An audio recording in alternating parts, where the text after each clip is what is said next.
اکثریت اس میں شامل ہو گئی، حتیٰ کہ حضرت مولا کائنات حضرت علی نے، جو علی جا کے بعد ازاں اہل شام کے خلاف تلوار اٹھا سکتا ہے، اس علی کی تلوار اس وقت کہاں تھی جب ابو بکر خلیفہ بنے، عمر خلیفہ بنے، عثمان خلیفہ بنے؟ اور یہ 4 راتوں کا قصہ نہیں ہے، یہ 4 دہائیوں کا قصہ ہے۔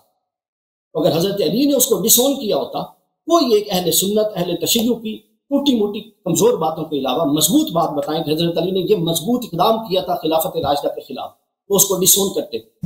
بالکل نہیں ہے، یہ بالکل فضول بات ہے۔ حضرت علی نے اس کو ڈسون نہیں کیا۔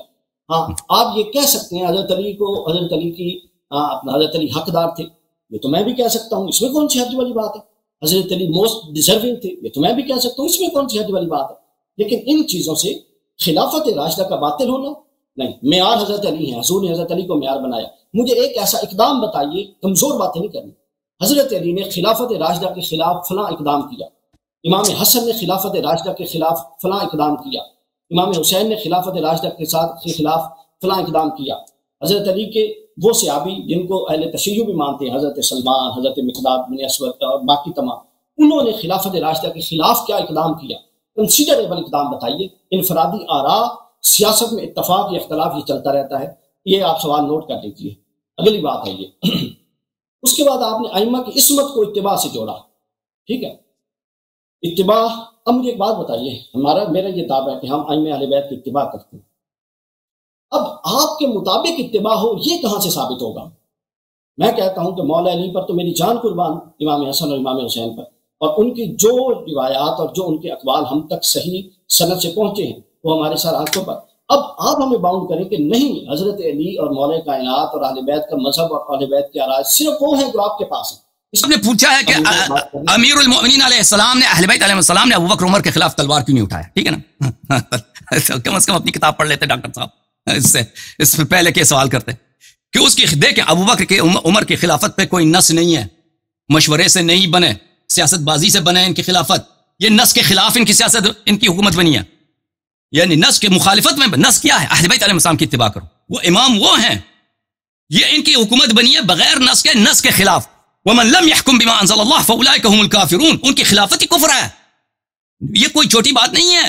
نص رسول صلی اللہ علیہ وسلم کو توڑنا ان کی قرآن پر، ومن لم يحكم، جو حکومت نہیں کرتا، بما انزل الله فاولئك هم الكافرون، ما انزل اللہ کے طریق سے جو حکومت نہیں کرتا وہ کافر ہے۔ وہ یہ قرآن کی نص ہے سورہ مبارکہ مائدہ میں، یعنی ان کے پاس کوئی نص تو ہے نہیں، کہتے مشورے سے بنا، مشورہ ہے، مشورہ بھی کوئی کچھ ہے نہیں، یہ بھی جھوٹی کہانی۔ تو پھر ان کی تصحیح کے لیے کیا دلیل لے کے آتے ہیں کہ امیر المؤمنین علیہ السلام نے تلوار کیوں نہیں اٹھایا؟ کوئی اور دلیل نہیں ملا نا۔ امیر المؤمنین علیہ السلام کی تلوار نہ اٹھانے کو انہوں نے دلیل بنایا کہ کیوں امیر المؤمنین علیہ السلام نے تلوار نہیں، تو پھر ان کی خلافت صحیح ہوگی۔ ملاحظہ فرمائی کتاب صحیح مسلم، یہ صحیح مسلم ہے میرے محترم ناظرین، چھاپ دار الفکر، جو سنہ 1432 میں دار الفکر بیروت لبنان میں چھپی ہے، کتاب الامارہ، کتاب الامارہ۔ اچھا، یہاں پہ ملاحظہ فرمائیے عزیزو کہ حدیث ہے حذیفہ ابن الیمان سے رضی اللہ تعالیٰ عنہ، رسول اللہ صلی اللہ علیہ وسلم نے فرمایا یکون بعدی ائمۃ لا یہتدون بہدائی، میرے بعد ایسے پیشوا آئیں گے، خلفاء آئیں گے کہ میری ہدایت پہ نہیں ہوں گے، ولا یستنون بسنتی، اور میرے سنت پہ بھی نہیں ہے، اور جو رسول صلی اللہ علیہ وسلم کی ہدایت پہ نہیں ہے، سنت پہ نہیں، تو یہ سمجھے کہ فاجر فاسق کافر ہے، اس کے سنت پہ بھی نہیں ہے، اس کی ہدایت پہ بھی نہیں۔ اچھا، وسیقوم فیہم رجال قلوبہم قلوب الشیاطین فی جثمان انس، ان میں ایسے بھی افراد ہوں گے ان خلفاء میں کہ وہ شیاطین ہیں انسان کے روپ میں، یعنی کافر سے بھی بدتر۔ ہم تو کافر کہتے ہیں نا، کافر سے بھی خلفاء ایسے ہوں گے، کافر سے بھی بدتر، شیطان ہے انسان کی روح شیطان کی، نفس شیطان کی، نفس شیطان کی، جو قالب ہے انسان کی، ایسے خلفاء آئیں گے میرے بعد۔ اچھا، میں نے کہا کیف اصنع یا رسول اللہ ان ادرکت ذلک، حذیفہ یمان رضی اللہ تعالیٰ عنہ فرماتے ہیں اگر مجھے وہ زمانہ مل جائے، میں اس زمانے کو پاؤں تو میں کیا کروں؟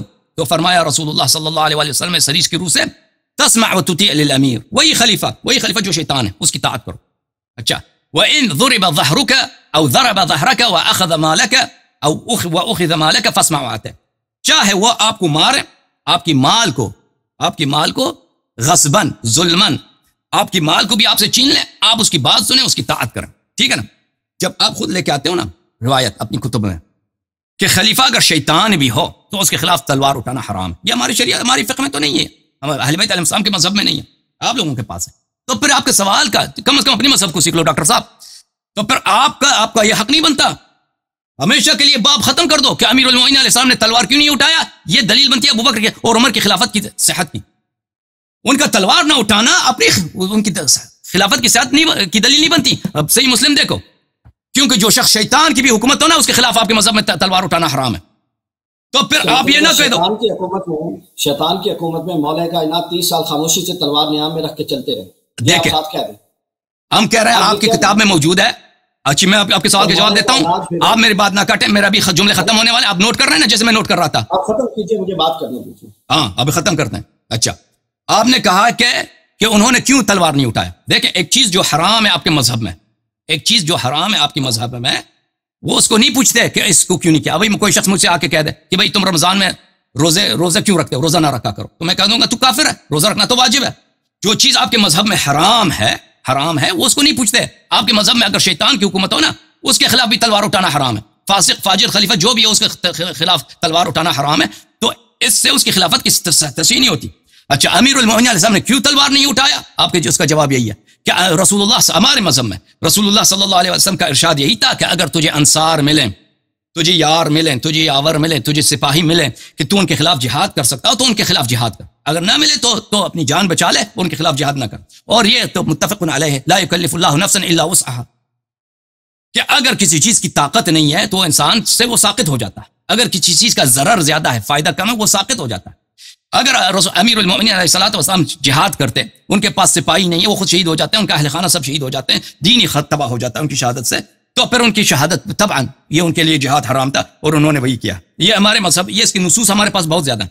یہ میں اپنی حد سے نہیں کر رہا، ہمارے نصوص سے کہہ رہا ہوں. اچھا پھر آپ نے کہا کہ ہمارے پاس شیعوں کے پاس حدیث نہیں ہے، ہمارے پاس احادیث زیادہ ہیں. تو کبھی ڈاکٹر صاحب ادھر تشریف لائیں. جزوی باتیں چھوڑ دیجیے. نہیں جزوی باتیں نہیں ہیں، جزوی باتیں نہیں ہیں، جزوی باتیں. آپ نے شرک کہا نا کہ شیعہ مجالس میں شرک ہوتا ہے، یہ جزوی بات ہے. انہوں نے کہا شیعہ مجالس میں شرک ہوتا ہے، آپ کہتے ہیں جزوی باتوں کو چھوڑ دیں. یہ جزوی بات ہے ڈاکٹر صاحب. مخاطب کر لیجیے جلدی. نہیں دیکھیں یہ ایسا اتہام ہے، ایسا بہتان ہے. دیکھیں کہتا ہے شیعہ مجالس میں شرک ہوتا ہے، پھر آپ کہتے ہیں جلدی سے اس بات کو جواب دیں. یہ کوئی جلدی سے اس بات کا جواب دیا جا سکتا ہے؟ انصاف کرو ڈاکٹر صاحب.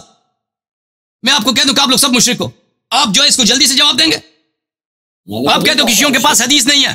دیکھو عزیز ہمارے پاس حدیث ہے، پھر کہتے ہیں اس کا جلدی سے جواب دے دو. یہ جلدی سے جواب دیا جا سکتا ہے اس کا؟ انصاف کرو. جب آپ کے پاس میں جلدی سے جواب دیتا ہوں ڈاکٹر صاحب، جب میں آپ کو واسطہ دیتا ہوں کہ جب آپ کو ٹائم ملے نا، آپ 2-3 گھنٹے ادھر آ جائیں، صرف ہم توحید پہ بات کرتے ہیں. ہم دیکھیں کہ مشرک کون ہے، مسلم کون ہے، موحد کون ہے. ٹھیک ہے نا؟ اب بخاری مسلم کا ہم توحید کھولیں گے، آپ کے بزرگوں کی توحید کھولیں گے. آپ نے کہا